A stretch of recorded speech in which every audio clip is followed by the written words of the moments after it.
have a lot of folks anymore that will call me and say, I want to do what you've done. And one of the topics I get called on a lot anymore is on investment real estate. Okay, what does that look like?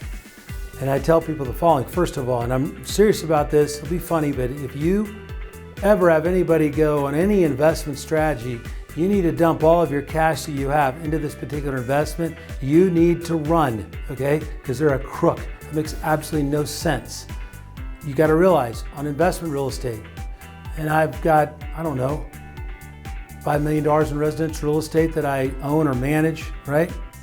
That's my retirement. But let's just say you've got a big 401k or you're concerned about this great thing called the stock market, and I get it because it does this, okay? Up and down.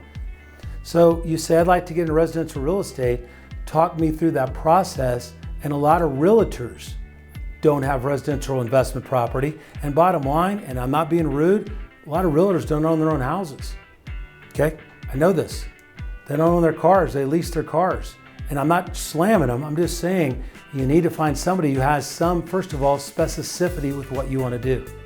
The next thing is, you do begin with the end in mind, okay? And what I mean by that is, buying one property is probably more of a pain in the butt than anything else. But how many houses would you like to have? Would you like to have 3, 4, 5? What's the number and what's the strategy to get you there? And then a lot of it depends on how old you are, how much risk you do want to take, because there's risk to everything. But watch, there's money putting a risk in a 401k.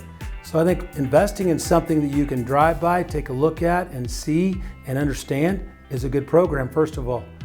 Understand how many houses you want to have, and then get with somebody to understand the financial consequences of that, right?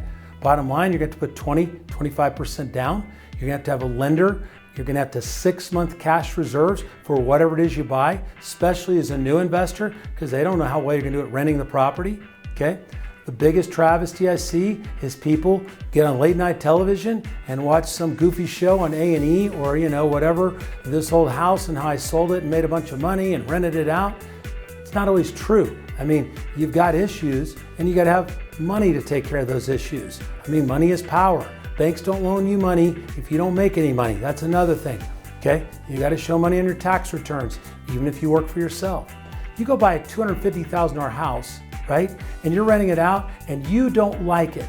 You just don't like the fact they're not going to take as great care of the property as you want. You don't like the return you're getting. I can sell that all day long and you're not out a lot of money. But it's the guy that says, I got a $5 million office complex and it's an absolute home run or development. I only need a bunch of money. You put the bunch of money in and guess what? That project doesn't take off, but now you got to resell it, or it could be a big office building even, but not everybody can buy that darn thing, okay? You're limiting who could purchase it. Residentially, man, you buy a property like that and it's taken care of and it's like a 3-bed, 2-bath in most communities in the United States even, you can rent that thing all day long. The reason why Oklahoma real estate is so fantastic is because we still have very affordable, attractive investment property for people. And you don't have that in Newport Beach, California. You don't have that in San Francisco. You don't have that in Florida, right? And then bottom line, when you're buying those properties, you get what you pay for, okay? Bottom line is, you have to have a strategy, and it's more than just, I need to buy this house. It's what am I trying to achieve? What are my goals? Does it help me supplement my existing retirement? It's like a chair. The more vehicles you can have for investing and saving and retiring, the better off you're going to be. So it's a way to take money, and also from a tax consequence, some guys I know make a lot of money, but they get absolutely hammered on taxes. They've got no write-offs.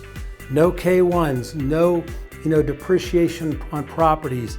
And lastly, I tell people, there's about 7 things you need to know in investment property, and right there they go. Really? Yeah, there's what you buy, there's the quality of renter you put in, there's repairs, there's the appreciation, there's the depreciation, there's how it's managed, and there's a liability from a tax consequence and just a personal consequence. But you've got to look at all those things when you're looking at property, because last I checked, I don't care if it's a $150,000 house, $250,000 house, $1 million house, whatever it is. I mean, that's a lot of money. And so you need to understand what you're getting into. Give us a buzz at the office. We'd love to help them. Team Web Real Estate, 405-348-WEB. Call us. We've got this.